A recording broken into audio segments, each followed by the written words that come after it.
Hi hello friends, welcome back to my channel.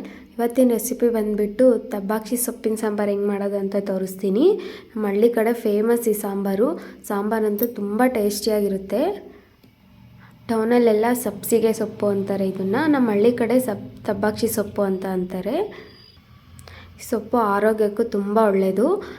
ಬನ್ನಿ ಇವಾಗ ಈ ಸೊಪ್ಪಿನ ಸಾಂಬಾರು ಹೆಂಗೆ ಮಾಡೋದು ಅಂತ ತೋರಿಸ್ತೀನಿ. ಅದಕ್ಕೂ ಮುಂಚೆ ಏನೇನು ಇಂಗ್ರೀಡಿಯೆಂಟ್ಸ್ ತೊಗೊಂಡಿದ್ದೀನಿ ಅಂತ ತೋರಿಸ್ತೀನಿ ಬನ್ನಿ. ಕಟ್ಟು ತಬ್ಬಾಕ್ಷಿ ಸೊಪ್ಪನ್ನ ಸಣ್ಣದಾಗಿ ಹಚ್ಕೊಂಡು ವಾಶ್ ಮಾಡಿ ಇಟ್ಕೊಂಡಿದ್ದೀನಿ. ಒಂದು ಸ್ವಲ್ಪ ಹಸಿಮೆಣ್ಸಿನ್ಕಾಯಿನ ಹುರಿದಿಟ್ಕೊಂಡಿದ್ದೀನಿ. ಹಾಗೆ ಒಂದು 2 ಟೇಬಲ್ ಸ್ಪೂನಷ್ಟು ಜೀರಿಗೆನ ಹುರಿದಿಟ್ಕೊಂಡಿದ್ದೀನಿ. ಹಾಗೆ ಒಂದು ಅರ್ಧ ಕಪ್ ಕಡಲೆ ಬೀಜನ ಹುರಿದು ಸಿಪ್ಪೆ ತೆಗೆದಿಟ್ಕೊಂಡಿದ್ದೀನಿ. ಒಂದು ದಪ್ಪ ಕಾಯಿ ತುರಿದಿಟ್ಕೊಂಡಿದ್ದೀನಿ. ಒಂದು ಸ್ವಲ್ಪ ಕೊತ್ತಂಬರಿ ಸೊಪ್ಪು ತೊಗೊಂಡಿದ್ದೀನಿ. ಒಂದು ಸ್ವಲ್ಪ ಹುಣಸೆಹಣ್ಣು ತೊಗೊಂಡಿದ್ದೀನಿ. ಹಾಗೆ ಒಂದು ಬೆಳ್ಳುಳ್ಳಿ ಸುಲಿದಿಟ್ಕೊಂಡಿದ್ದೀನಿ. ಮತ್ತು ಒಗ್ಗರಣೆಗೆ ಒಂದು 3 ಈರುಳ್ಳಿ ಚಿಕ್ಕದಾಗಿ ಹಚ್ಚಿಟ್ಕೊಂಡಿದ್ದೀನಿ. ಸ್ವಲ್ಪ ಕರ್ಬೇವಿನ ಸೊಪ್ಪು ತೊಗೊಂಡಿದ್ದೀನಿ. ಹಾಗೆ ಎಕ್ಸ್ಟ್ರಾ ಒಂದು ಸ್ವಲ್ಪ ಕಾಯಿ ತುರಿದಿಟ್ಕೊಂಡಿದ್ದೀನಿ. ಇದು ಸೊಪ್ಪಿಗೆ ಹಾಕಿದ್ರೆ ಟೇಸ್ಟ್ ಚೆನ್ನಾಗಿರುತ್ತೆ ಅಂತ. ಇವಾಗ ಹೆಂಗೆ ಮಾಡೋದಂತ ತೋರಿಸ್ತೀನಿ ಬನ್ನಿ. ಸ್ಟವ್ ಮೇಲೆ ಪಾತ್ರೆ ಇಟ್ಬಿಟ್ಟು ಒಂದು ಸ್ವಲ್ಪ ನೀರು ಇಟ್ಟಿದ್ದೆ ನಾನು ಮುಂಚೆಲೇ. ನೀರು ನೋಡಿ, ನೀರು ಹಿಂಗೆ ಮಳ್ಳಾವಾಗ ಒಂದು ಸ್ವಲ್ಪ ಬೇಳೆ ಹಾಕಿ ಒಂದು ಕಪ್ಪಷ್ಟು ಬೇಳೆ ನೀಟಾಗಿ ತೊಳೆದು ಹಾಕ್ತಾಯಿದ್ದೀನಿ. ಅರ್ಧ ಬೇಳೆ ಬೇಯಿಸ್ಕೊಬಿಡ್ಬೇಕು.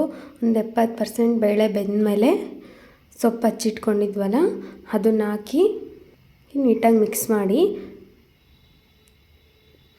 ಮಿಕ್ಸ್ ಮಾಡಿದ್ದಾದಮೇಲೆ ಒಂದು ಸ್ವಲ್ಪ ಉಪ್ಪು ಹಾಕಿ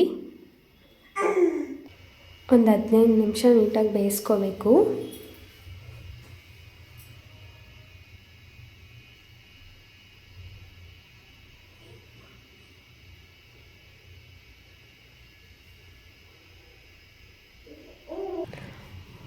ನೋಡಿರಿ ಒಂದು 15 ನಿಮಿಷ ಈ ಥರ ಬೇಯಿಸ್ಕೊಂಡಿದ್ದಾದಮೇಲೆ ಇನ್ನೇನು ಬೇಳೆ ಒಂದು ಸ್ವಲ್ಪ ನುಣ್ಣಗಾಗುತ್ತೆ ಅನ್ನೋ ಟೈಮಲ್ಲಿ ಬಸ್ಕೊಬಿಡಬೇಕು, ಅಂದರೆ ಸೋಸ್ಕೊಬಿಡಬೇಕು. ಸೊಪ್ಪು ಬೇಳೆ ಸಪ್ರೇಟು, ಆ ತಿಳಿ ಸಪ್ರೇಟ್ ತಕ್ಕೊಬಿಡಬೇಕು. ನೋಡಿ ಈ ಥರ ಸೋಸ್ಕೊಬಿಡಬೇಕು. ಈ ಥರ ಸಪ್ರೇಟ್ ತೆಗ್ದಿಟ್ಕೊಂಡಿದ್ಮೇಲೆ ಸ್ವಲ್ಪ ಬೇಳೆ ಒಂದು ಸ್ವಲ್ಪ ಸೊಪ್ಪು ತೊಗೊಳ್ಳಿ. ಇವಾಗ ಮಿಕ್ಸಿ ಜಾರ್ ತೊಗೊಬಿಟ್ಟು ಅದರಲ್ಲಿ ಸೊಪ್ಪು ಸ್ವಲ್ಪ ಬೇಳೆ ಹಾಕಿ ಕಡಲೆ ಬೀಜ, ಕಾಯಿ, ಜೀರಿಗೆ, ಬೆಳ್ಳುಳ್ಳಿ, ಹುಣಸೆಹಣ್ಣು, ಹುರಿದಿಟ್ಕೊಂಡಿದ್ವಲ್ಲ ಹಸಿಮೆಣ್ಸಿನ್ಕಾಯಿ ಹಾಕಿ ಒಂದು ಸ್ವಲ್ಪ ನೀರು ಹಾಕಿ, ನೀರಂದರೆ ತಿಳಿ ತೆಗ್ದಿಟ್ಕೊಂಡಿದ್ವಲ್ಲ ಅದೇ ನೀರು ಹಾಕಬೇಕು.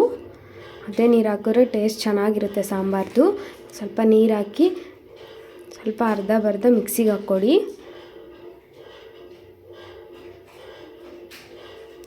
ಈ ಥರ ಅರ್ಧ ಮಿಕ್ಸಿಗೆ ಹಾಕ್ಕೊಂಡಿದ್ದಾದಮೇಲೆ ಕೊತ್ತಂಬರಿ ಸೊಪ್ಪು ತೋರಿಸಿದ್ನಲ್ಲ ಆ ಕೊತ್ತಂಬರಿ ಸೊಪ್ಪು ಹಾಕಿ ಮತ್ತೆ ಇವಾಗ ನುಣ್ಣಗೆ ಮಿಕ್ಸಿಗೆ ಹಾಕ್ಕೊಳ್ಳಿ. ನೋಡಿ ಈ ಥರ ಮಿಕ್ಸಿಗೆ ಹಾಕ್ಕೊಳ್ಳಿ. ಇಲ್ಲಿ ಸಪ್ರೇಟ್ ತೆಗ್ದಿಟ್ಕೊಂಡಿದ್ವಲ್ಲ ಅದರಲ್ಲಿ ಮಿಕ್ಸಿಗೆ ಹಾಕ್ಕೊಂಡಿದ್ದೆಲ್ಲ ಹಾಕಿ ನೀಟಾಗಿ ಮಿಕ್ಸ್ ಮಾಡಿಬಿಡಿ.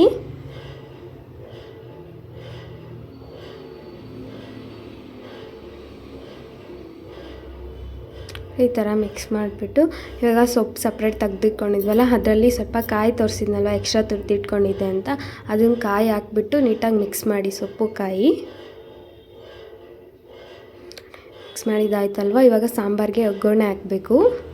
ಸ್ಟವ್ ಮೇಲೆ ಬಾಣಲೆ ಇಟ್ಟು ಒಂದು 4 ಟೇಬಲ್ ಸ್ಪೂನಷ್ಟು ಎಣ್ಣೆ ಹಾಕಿ, ಎಣ್ಣೆ ಬಿಸಿ ಆದಮೇಲೆ ಸಾಸಿವೆ ಹಾಕಿ, ಸ್ವಲ್ಪ ಕರ್ಬೇವಿನ ಸೊಪ್ಪು ಹಾಕಿ, ಈರುಳ್ಳಿ ಹಾಕಿ ನೀಟಾಗಿ ಒಂದು 4 ನಿಮಿಷ ನೀಟಾಗಿ ಫ್ರೈ ಮಾಡ್ಕೊಳ್ಳಿ. ಈ ಕಲರ್ ಬರೋವರೆಗೂ ನೀಟಾಗಿ ಫ್ರೈ ಮಾಡ್ಕೊಳ್ಳಿ.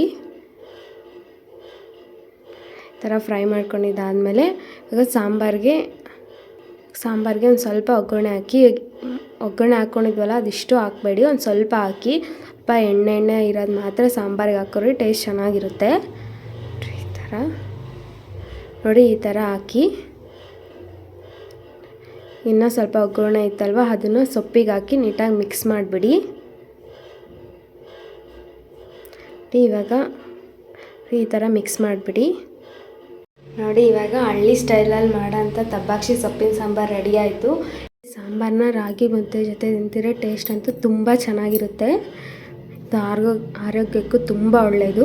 ನೀವು ಒಂದು ಸಲ ಮನೇಲಿ ಟ್ರೈ ಮಾಡಿ, ಹೆಂಗಿರುತ್ತೆ ಅಂತ ಕಮೆಂಟ್ ಮಾಡಿ ನನಗೆ. ಹಾಗೆ ಇವತ್ತಿನ ರೆಸಿಪಿ ಇಷ್ಟ ಆಗಿದ್ದರೆ ಒಂದು ಲೈಕ್ ಮಾಡಿ, ಹಾಗೆ ಮರೀದೆ ನನ್ನ ಚಾನಲ್ನ ಸಬ್ಸ್ಕ್ರೈಬ್ ಮಾಡ್ಕೊಳ್ಳಿ ಪ್ಲೀಸ್. ಇದೇ ಥರ ನನಗೆ ಸಪೋರ್ಟ್ ಮಾಡಿ.